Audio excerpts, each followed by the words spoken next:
किताब को उसने सुन्नी किताब कहा था, या राइटर उसका सुन्नी कहा था, वो सुन्नियों की थी नहीं, वो थी राफजियों की किताब, राफजियों की, नाम सुन्नियों को लेके हवाला दे दिया, ढूंढते फिरो। और एक उसने चक्कर ये चलाया, ये बड़ा पुराना चक्कर है, हमारे इल्म में बाद में आया, और वो ये है कि किताबों के फ़र्ज़ी किताबों के और फ़र्ज़ी नाम लिख दिए, ढूंढते फिरो किताबें ही नहीं हैं।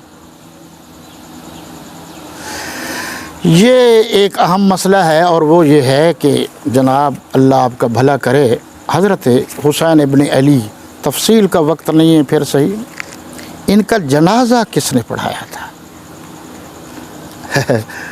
मातमी गिरोह जो है वो ये नहीं बताएगा कि जनाजा हज़रत हुसैन इब्न अली रज़ी अल्लाह अन्हु का किसने पढ़ाया था।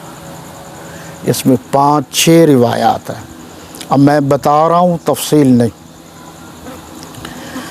एक तो ये है जी, शाम में सुलेमान बिन अब्दुल मलिक ने अदा किया, मैं तबसरा नहीं कर रहा, तफसील जनाजे की बात। और रही रिवायत ज़ईफ़ है, लेकिन वो कहते हैं इमाम ज़ैनुल आबिदीन ने जो है जी अदा किया, उन्होंने पढ़ाया। आपकी तवज्जो है, अगर हज़रत अमीर मुआविया ने अपने बेटे को अपने साथियों के मशवरे से मुंतखब किया और कहा कि आप बात कर लें, तो जुर्म हो गया। तो आप बताएं ना, हज़रत अली का बेटा बड़ा हज़रत हसन वो इमाम नहीं है, फिर हज़रत हुसैन इमाम नहीं है, फिर उनका बेटा ज़ैनुल आबिदीन मोहम्मद बाकर जाफ़र सादिक, ये सारी लाइन लगी हुई, ये इमाम नहीं है। ये बनाए किसी को इमाम तो दुरुस्त है। हज़रत अमीर मुआविया इल्म गैब तो नहीं जानते थे, अगर उन्होंने बना दिया तो ज़िम्मेदार बेटा जो काम करेगा वो है, बाप तो नहीं है। बाप होता है ला ताज़िर वाज़िरतुम विज़रा उख़रा, कोई किसी का बोझ नहीं उठाएगा। एक रिवायत ये है जी, मकाम गार दिए से, वहाँ था कोई गाज़रिया, वो कबीला बनी असद या कबीला बनी सालबा के लोग गुज़रे। जब ये वक़ूआ हो गया करबला का, तो उन्होंने देखा, तो उन्होंने सब मस्जिदों को इकट्ठा करके नमाज जनाजा पढ़ाई। यहाँ एक बात ज़हन में रखना, बहुत धोखा हो रहा है आपसे, वो ये है कि जो शिमर ज़िल जोशन कोफियों की तरफ से लड़ने के लिए हज़रत हुसैन इब्न अली रज़ी अल्लाह ताला अन्हु के पास आए, सामने आए, तो इस लश्कर में कोई शामी था, कोई हिजाजी था, सारे तो कोफ़ी थे। कूफियों को कातिलान हुसैन में शुमार करना इनको बुरा लग रहा है। जो असल हैं, जो जड़ हैं, इस पर कभी फिर बहस करूँगा। आखिर क्या वजह है कि हज़रत हुसैन रज़ी अल्लाह ताला अन्हु ने 3 मुतालबे किए थे और तमाम तारीख़ की किताबों में मौजूद हैं। एक ये है कि मुझे पीछे जाने दो, मैं और फ़ौज ले आऊँगा, फिर आपसे लड़ूँगा। एक ये है कि मुझे बॉर्डर पर जाने दो, मैं दूसरों से यानी काफरों से लड़ूँगा। एक ये है मुझे यजीद के पास ले जाओ, और हवाला ये है यदहू फ़ी यदही, मैं अपना हाथ उनके हाथ में दे दूँगा, मैं ख़ुद बात करूँगा।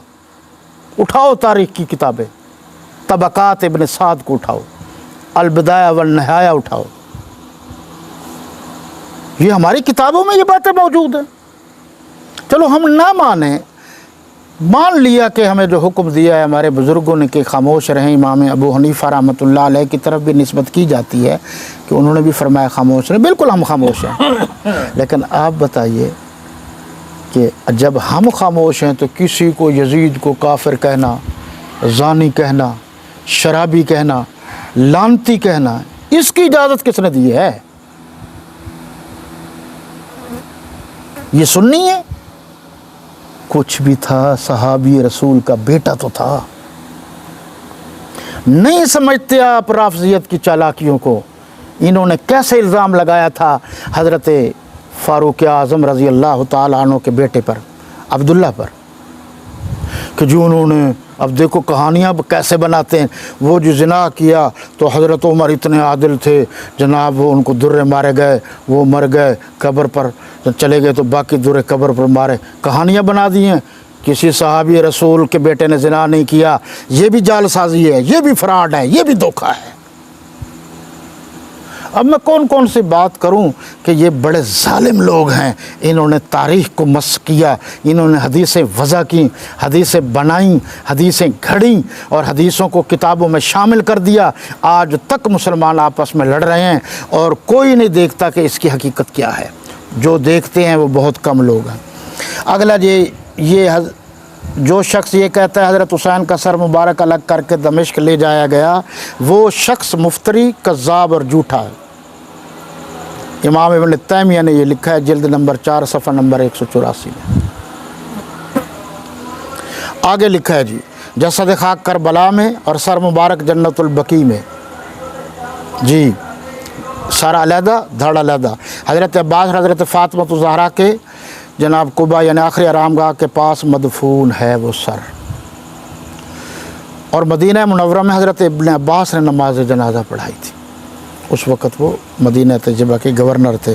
بعد نے لکھا ہے کہ حضرت سعد بن ابی وقاص رضی اللہ تعالیٰ عنہ کا بیٹا تھا اور انہوں نے یہ نماز جنازہ پڑھائی تھی.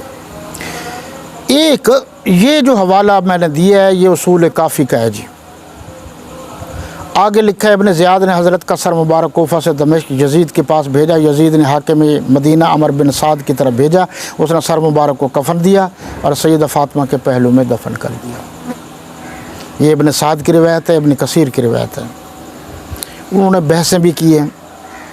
ایک عظیم الشان مزار جامع ازہر کے سامنے قاہرہ میں بنا ہوا ہے. بہت بڑا مزار ہے قاہرہ میں اور یہ پورا محلہ سیدنا الحسین کے نام سے مشہور ہے. اس کی خاص جگہ کا تعین تاریخی اعتبار سے خاصا مشکل ہے. سارے بزرگوں نے لکھا، ڈھونڈتے رہے کہ یہ کون ہے کیا ہے یہ. ایک اور حوالہ ابو نعیم مشہور محدث اور مورخ سے کسی نے حضرت حسین رضی اللہ عنہ کے مزار کی جگہ دریافت کی تو انہوں نے لا علمی کا اظہار کیا. یہ میں نے 2 4 5 حوالے آپ کو دے دیے ہیں.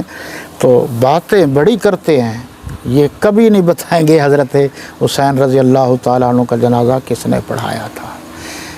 تو فضائل و مناقب باقی چیزیں رہ گئیں. پھر صحیح اللہ آپ کا میرا اور تمام مسلمانوں کا حامی و ناصر ہو. حیات باقی، ملاقات باقی، وما علینا الا البلاغ.